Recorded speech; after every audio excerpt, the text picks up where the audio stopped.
ये आकाशवाणी गोरखपुर है। अब आप प्रमोद कुमार सिंह से क्षेत्रीय समाचार सुनिए।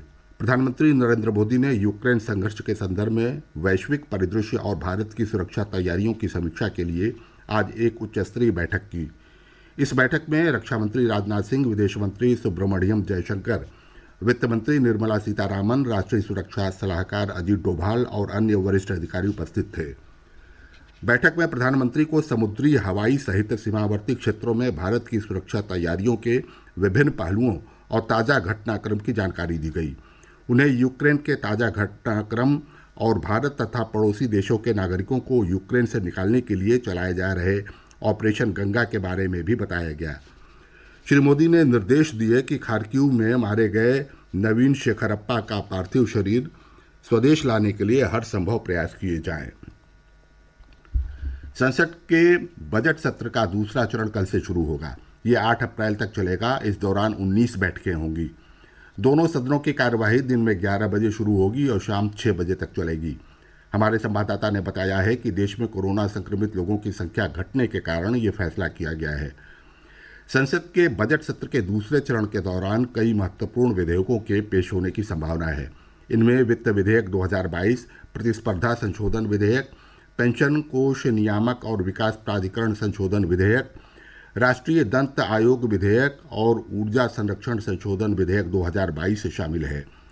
संसद का बजट सत्र 31 जनवरी को राष्ट्रपति रामनाथ कोविंद के संबोधन के साथ शुरू हुआ था। संसद सत्र का पहला चरण 11 फरवरी तक चला और इस दौरान कुल 10 बैठकें हुई। इस सत्र में राज्यसभा के कामकाज के लिए अतिरिक्त 19 घंटे आवंटित किए गए हैं। बजट सत्र के दूसरे चरण के दौरान दोनों सदन अपने चैम्बर और दीर्घाओं का उपयोग जारी रखेंगे। केंद्रीय श्रम और रोजगार मंत्री भूपेंद्र यादव ने गुवाहाटी में कर्मचारी भविष्य निधि संगठन ईपीएफओ की बैठक के बाद वित्तीय वर्ष 2021-22 के लिए भविष्य निधि जमा पर ब्याज दर घटाकर 8.1% करने की घोषणा की। इससे पहले संगठन के ट्रस्टियों की बैठक में ब्याज दर को 8.5% से घटाकर 8.1% करने का फैसला किया गया। केंद्रीय मंत्री ने कहा कि सरकार समाज के कमजोर वर्गों के कल्याण के लिए प्रतिबद्ध है। उन्होंने ये भी कहा कि बैठक के दौरान श्रमिकों की बीमारियों पर शोध के लिए केंद्र बनाने और विभिन्न अस्पताल परियोजनाओं पर चल रहे काम को आगे बढ़ाने पर भी मंजूरी दी गई।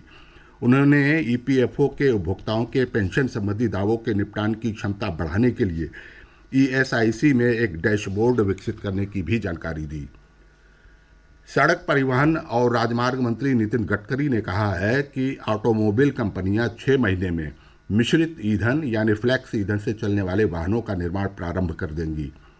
नई दिल्ली में वैश्विक व्यापार सम्मेलन में उन्होंने कहा कि जल्द ही देश में अधिकतर गाड़ियां पूरी तरह एथेनॉल से चलेंगी। सरकार पेट्रोल डीजल के स्थान पर अन्य वैकल्पिक ईंधन के उपयोग पर जोर दे रही है।